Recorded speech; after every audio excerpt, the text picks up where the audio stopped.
Hello students, welcome to EPG Patashala. I am Dr. K.R. Ramamohan, Associate Professor and Head Department of Anthropology, Sikkim University. Today we are going to discuss a module on voluntary initiatives, development and welfare movements in 19th and 20th century.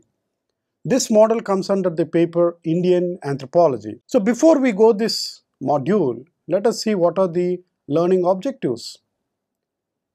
To know about the voluntary initiatives, development and welfare movements, particularly in 19th and 20th century in Indian society.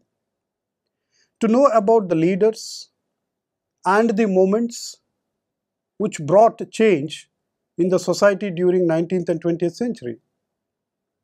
To understand the importance of women's emancipation and education. To know about the anti-caste, class, untouchability and tribal movements. Let us understand what are these voluntary initiatives which leads to development and welfare. If we look at the whole history of India, particularly the 18th and 19th century, there were so many movements which come across many parts of India. And why did these movements arise? And who are the people who started these movements? What was the rationale behind in starting up these movements? Why did they do? The aim of these movements or initiatives is to bring a radical change in society and to empower people. It is also understood in a sense that a sensitization process about people's cultural practices, their opinions and attitudes. So in the later years, particularly with the emergence of industrial revolution in entire Europe, which simultaneously give the political ideas of equality, assertion of human rights, which are basically aimed towards to promote social welfare.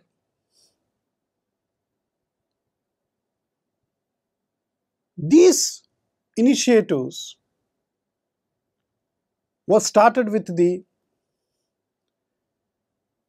people who are deeply concerned for humanity. And these intellectual groups, thereafter, after polarizing, would start to take up using and questioning several issues of social concern. With that kind of a similar development would started in Europe, even in Indian society, we had such kind of intellectuals who are committed to bring a social change, to bring many reforms, questioning the social order, questioning the prevailing attitudes and beliefs which are deeply ingrained in people's minds. And such social action groups began taking shape in the early 19th century. And we can say that this is some form of a socio-cultural regeneration in the 19th century,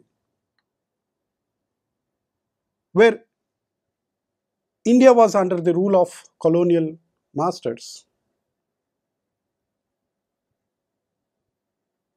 So, even though at one parallel, India is being governed by the British, People are fighting for freedom, freedom from the British rule. Simultaneously, when people are bothered for this independence from the foreign rule, ideas of social reform have also taken a greater shape. Along with this national sentiment, the formation of many intellectual movements which started in all parts of India. And the most famous were the Brahma Samaj,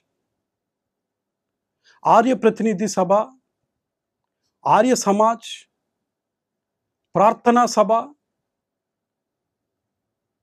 and the Indian Social Conference. All these movements had one particular agenda, is to bring some social change in people's thinking process, questioning the moral and social order in that point of time. So the important social thinkers, the social reformers are Raja Ram Mohan Rai, Keshav Sen, Dayananda Saraswati, Jyotiba Phule, Madhav Govind Ranade has taken the leadership, led from the front to bring some kind of change and to reform people from the clutches of age-old practices. And these movements started questioning the important social issues like the social bigotry, the unequal status of women, the prevailing rigid caste system, and many irrational social practices which people were practicing, and people are divided on these attitudes. We could also see other movements like the Ahmadiyya and the Aligarh movements, the Singh Sabha and the Rehumai Majlisyan Sabha represented the spirit of freedom and reform among all the Muslims. Parallelly, the Sikhs and the Parsis have also started separate intellectual movements. Now, Indian society is basically understood by its deep-rooted practices based on religion. So, religion being a dominant ideology which is prevailing in people's social practices,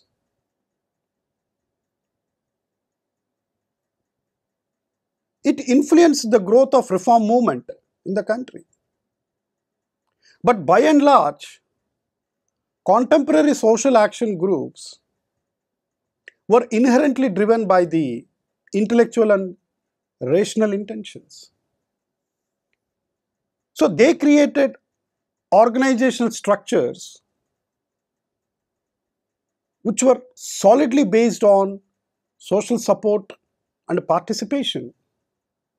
Starting with this social reform movements by the intellectuals in several parts of India,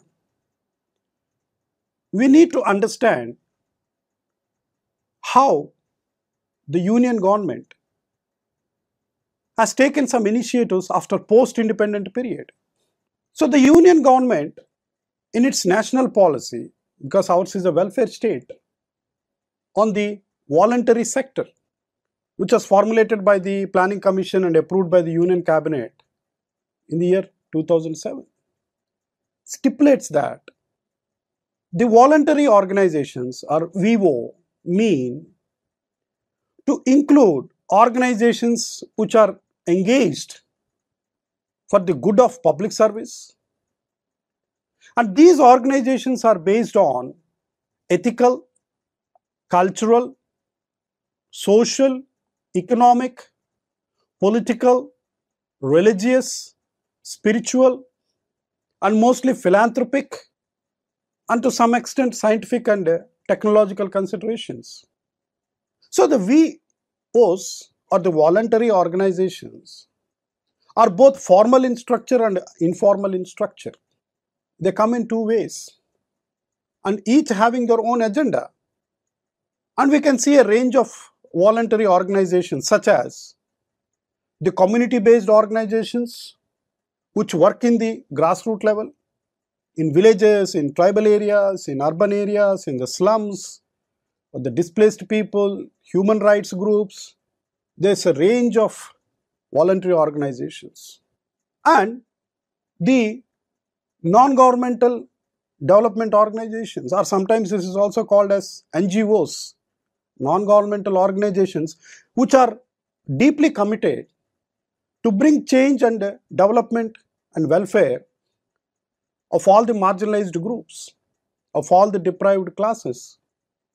And each NGO have a specific objective, be it women's empowerment, child rights, elderly, disabled, working for the development of education, working for the development of economic sector. And we can also see there are many charitable organizations which they are liberal in granting funds, and some of the business organizations which they commit to offer funds for the development in various sectors.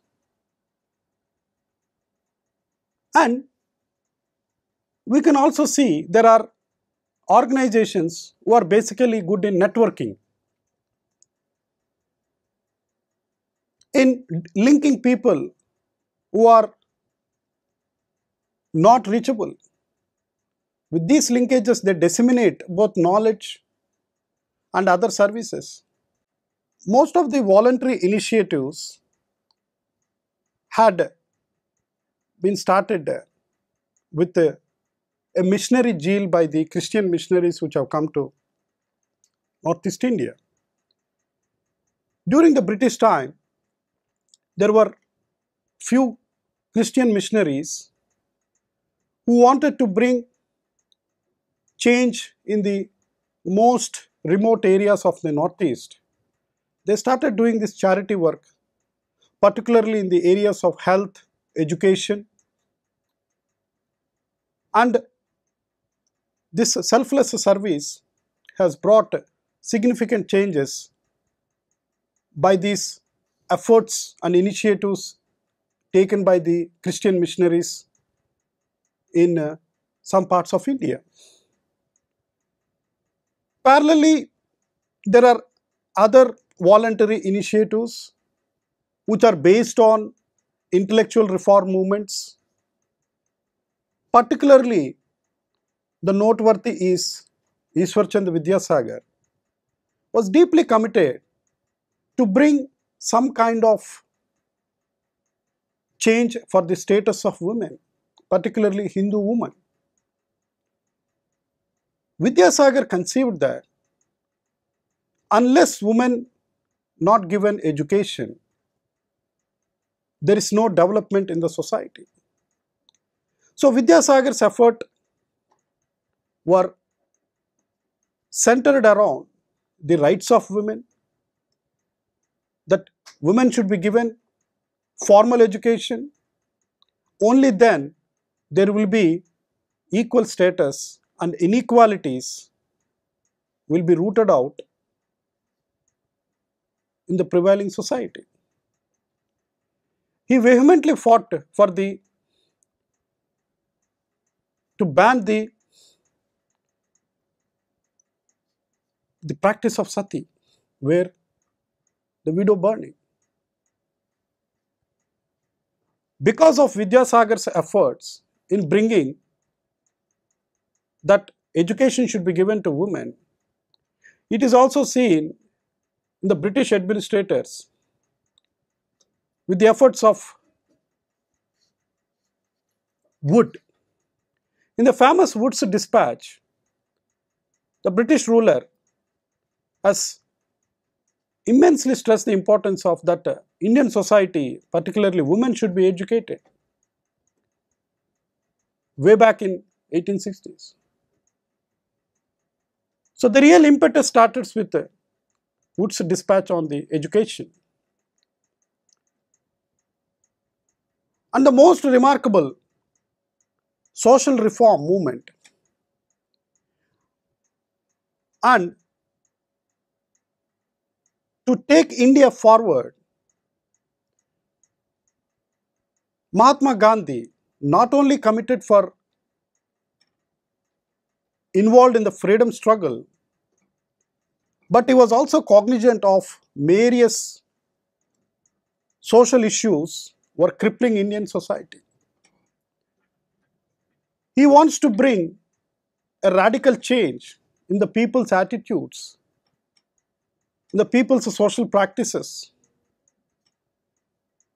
and he wants to root out the practice of untouchability in the Hindu caste system. Mahatma Gandhi envisaged a society where people have the complete freedom and they are self-reliant. And he wanted to liberate the village, and he said that Gram Swaraj, that every village is independent and they should not be dependent. And he advocated the small scale industries which are occupation based, which are being given by the caste lines. He wished for a society where there are free of inequalities. Gandhi was successful not only in fighting with the British, but he could bring many attitudinal changes among people by using people's realities. Gandhi wanted that the status of women should be improved by allowing them for formal education. Gandhi wanted a self-reliance governance in each and every village unit. Gandhi's efforts have been in many aspects of social spheres, like the village economy, the governance, and he questioned certain practices which are creating barriers for human development. Along with Ambedkar, he wanted to fight the whole prevailing caste system in Indian society, which has given social divisions among people. He wanted to bring certain reforms that people should not be divided on the artificial lines of caste system. And Ambedkar's social reform movement, that he says that caste should be annihilated. And caste system is the biggest block for social development in Indian society. He fought against the practice of untouchability, which is dehumanizing. And he questioned the unity of India. If these things are not there, how the society of India can be united? Because people are segregated on the basis of caste system. He wanted to empower these deprived classes, the marginalized groups, which have been the victims and suffered a lot in the hands of the dominant caste groups for centuries. You want to emancipate with this evil social practice in the rigid social structure, that there is no mobility for these people for ages. These initiatives made some kind of change among people with their efforts, with a deep ingrained committed towards humanity. So the liberation movement has started with these efforts. And in the Western India, we have Ranades initiatives towards widow remarriage, that fighting for the status of women, that fighting for the equal rights of women and the dignity for women in Hindu society. And Jyotiba Phule's works on that all the masses should be educated, questioning the prevailing age-old practices of divisions among people through caste system. And he started a movement to and sensitize people that they are denied freedom, that they are denied equal opportunities in education, in employment, in social sphere, in the governance issues. So at various points of time,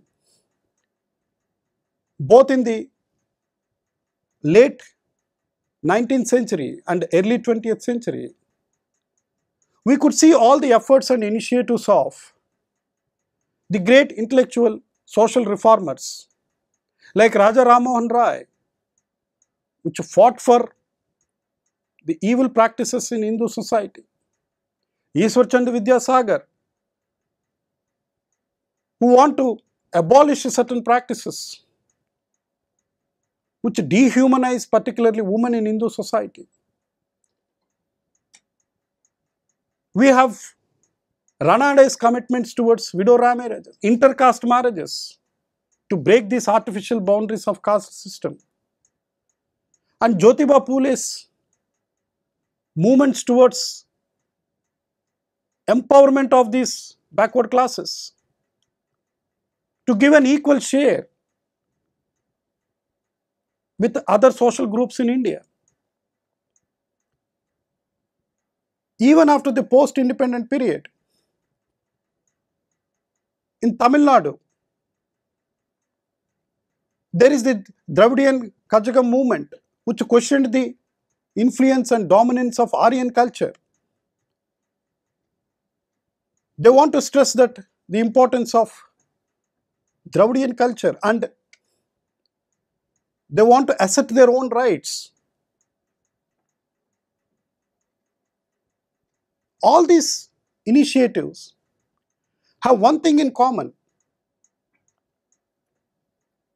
First, they want to emancipate all these social classes into the next level. At the same time, they want to empower women who are denied the opportunities of education, who are denied the opportunities of widow remarriage, and they want to give an equal space for women in every social and cultural sphere.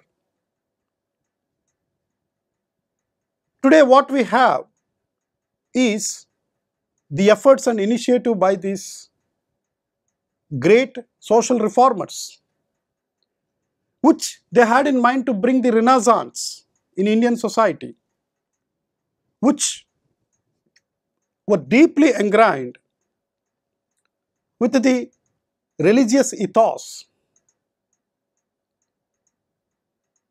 and guided by the principles of dogmatism.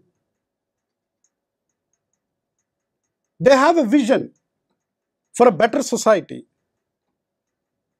They have envisioned that society should be principled and should have a foundation of equality, where all citizens are equal in every aspect, and they should be given complete freedom and autonomy to control their own lives, which are being socially excluded, these groups, for centuries. And these initiatives have led a platform to develop into further aspects which brought them significant changes in social reality. So in that sense, we could also see the various tribal movements which have taken place in many parts of India during 19th and 20th century. There were various numerous upsprings of tribals have taken place beginning in Bihar in 1772, followed by many revolts in Andhra Pradesh, Andaman Nicobar Islands, Arunachal Pradesh, Assam, Mizoram and Nagaland. So the important tribes involved in the revolt in the 19th century were the Mijos in 1810, the Kols in 1831, the Mundas 1889, the Daflas, Kasi and Garo, the Santals, the Mariagons, Nagas, the Kons. Now Gure pointed out that the complex history of migration in the subcontinent and the close relatives of cultural similarities between tribal groups and other religious groups has given some kind of movements which are based on the movements seeking political autonomy and the formation of separate states. In the case of Nagas, Mijos and Jharkhand, there were many agrarian movements and movements based on forest related issues and forest related resources. There were movements based on socio-religious and socio-cultural movements. The Bhagat movement among the Bhils of Rajasthan and Madhya Pradesh, movements among tribes of South Gujarat, the Raghunath Murmu's movement among the Santals. So being understood these initiatives in the late 19th and in 20th century in the Hindu society and the tribal movements in the tribal pockets of India, those are various tribal movements like the Naga Revolution, which started in 1948 and continued up to 1972, where there is a movement called the Naga Insurgency, and the Mizo movement, we call it as the guerrilla warfare, which ended a formation of Meghalaya state in 1970, which are created out of Assam and Mizoram. The Gonds of Madhya Pradesh and Maharashtra wanted for a separate state. And we could also see the Naxalite movement in various states like West Bengal, Andhra Pradesh, Orissa, and to some extent the agrarian movements of the Gonds and Bhils in Madhya Pradesh, and the forest-based movements, especially by the Gonds, for getting customary rights on the forests. So, The tribal unrest and the resultant movements are basically centered around only for liberation. To summarize, of all the initiatives, the movements which have started in the beginning of 19th century till 20th century, and still the movements are going on, is fundamentally understood with the concepts of oppression, inequality, injustice, discrimination, social exclusion, marginalization, the hegemonic practices impinged upon the vulnerable groups, which clearly makes us to understand that historically all the groups have suffered and have been oppressed as second-rate citizens in many spheres of life. With the efforts of Christian missionaries in one hand, and when nationalist movement was going on to fight the British rule and to emancipate for freedom, there are also several movements parallelly ran in Indian society to liberate these various social groups. Particularly, the initial movement started with Raja Ram Mohan Rai, Ishwar Chandra Vidyasagar, Ranade, Jyotirao Phule. All gives one understanding that they wanted to bring social change. They want to reform the whole Indian social system to bring it more equal society. And in the early part of 20th century, we have seen the great intellectual movement started by Gandhi and the initiative taken by Ambedkar to root out the age-old practices of untouchability and to emancipate all the deprived classes.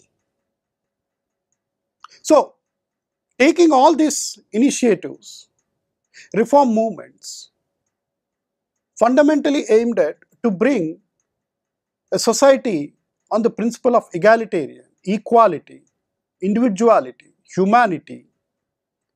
And this has been continued even after the post-independent period. Various movements have started.